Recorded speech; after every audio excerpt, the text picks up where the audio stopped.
Okay, this first poem was inspired by an ad on TV where it asked the question if your heart was strong enough for sex. And I thought that had nice metaphorical implications. Erectile dysfunction. Ask your doctor if your heart is strong enough for sex and what comes after the exhalation and the contemplation of all the day's unkempt plans and jealousies, and the almost invisible incline, compacted of coincidence and stubbornness, which I suppose led your faithless heart to this bed.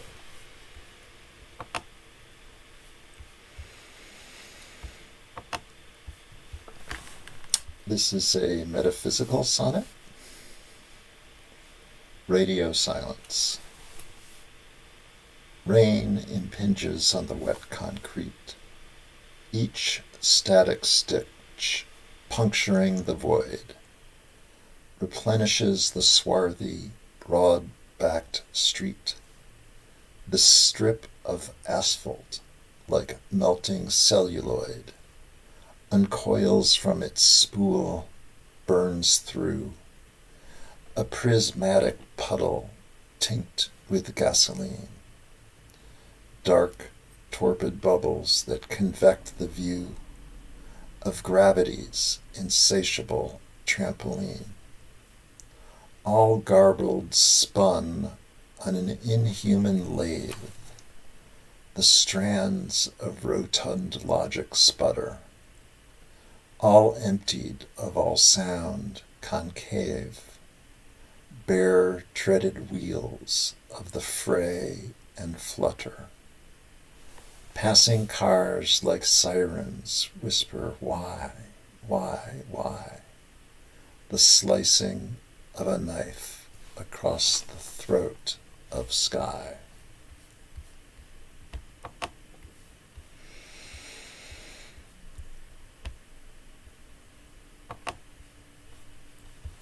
Here's another sonnet, rhetorical in nature.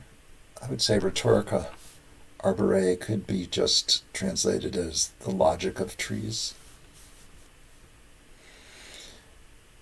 In which of these tree limbs does the earth abide? In which of its brachiations is time and space?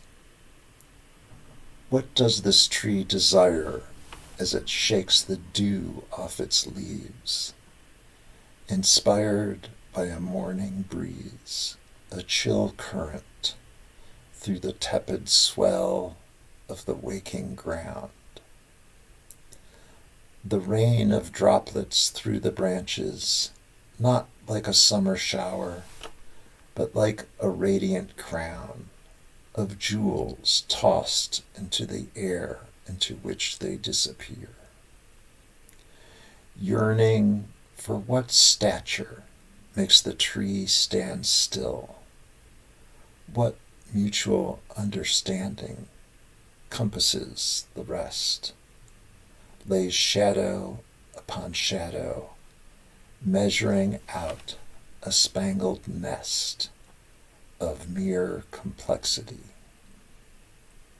What purpose, what will, burns this crowded mansion down, destroys it utterly, and strips it bare, in each limb welded all perplexity.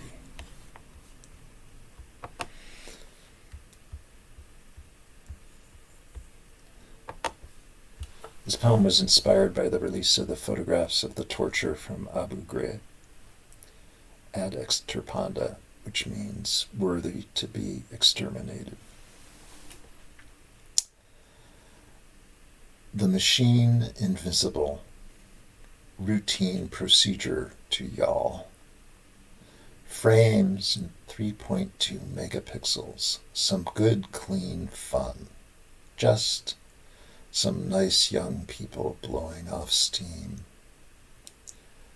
While alone in the darkness out of sight, a dog licks his balls. The drip, drip, drip of moisture weeping down the walls. The sweat underneath the mask of your interrogator. Pearls around the crinkled eyes. A mass of surmise set abuzz by conjecture, like a swarm of delectable, curious flies. No one is free of sin. The sacrifice of 100 innocents better than the escape of one. Guilty, infidel, enemy of the state. Tortured in too many ways as to be tedious and bad for description. Some on the rack till their very sinews crack, and veins dispense their streams of blood at their feet, hung with leaden weights, dislocated, complete. My God was a criminal, and you? Zounds. Allah Akbar. For whom do you suffer, and why? There are no terminal lies, no salvation in truth, no surprise, just boredom inflicting its savagery, just someone standing idly by.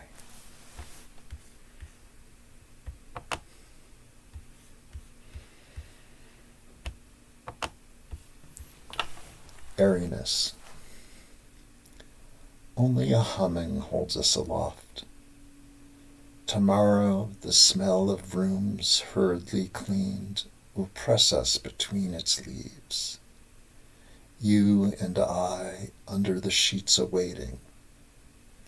Deposit 30 cents, beg forgiveness, but now close your eyes and simulate sleep inside the pressurized cabin.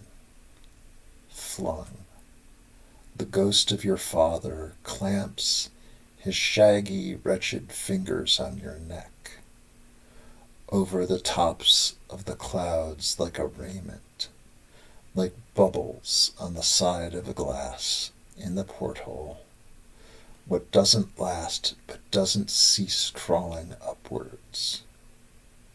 You are not more than you were, not less than. The after-image pulsing like pulmonary thrombosis. The Vibrolux Deluxe. That poem is inspired by flying in a plane and looking out the window, and that weird sensation of humming and vibrating and the condensation on the outside of the window and the sun on the clouds and that liminal transitional opening for sort of Freudian kind of nostalgia. The Ancient Kingdom. Of the mind in its binding, divine visitations come to all of us sooner or later. Trees bend to witness the ease with which leaves melt into the ground. Trees sometimes stiffen in the breeze. The petals of the flowering almond, as fragile and as white as a thistle, fizzle and fall apart. I let the tune of it, remote and baleful, like a boat without its oars, creaking against the shore, lollygag inside its locution, mooring me to my bliss. Something needed, missing, but not missed. Objects may be closer than they appear.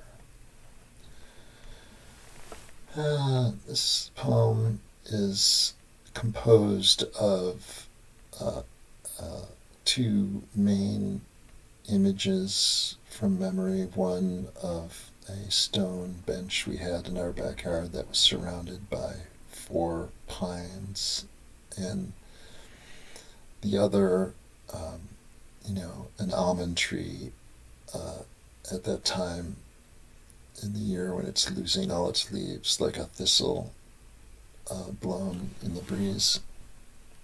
And and the idea that the aesthetic idea that there's a distance between our between the image and our perception of the image, between the reality and our perception of it. Yep, objects may be closer than they appear.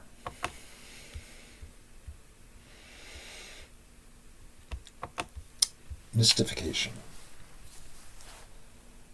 The burning apostle no longer burns in ecstasy. The trees around his tomb burn absolute greenish white, as if in prayer themselves, as if to say, the sky is painted fresh each day, like the inside egg white of a dead man's eyes, once green eyes seeking grades of light, now burning from the inside out. Who tends the flames of eternal love, now that the gravestones are just stones, now that the trees are just old men and sunk, the treetops barely touching the sky? A blue jay comes and goes, dances heel to toe on the higher branches, flashes his epaulette and his maddening eye. I would say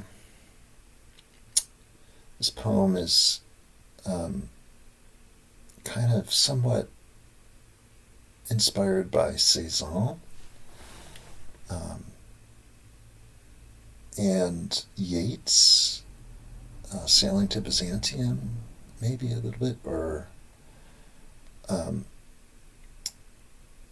but at the end, I think that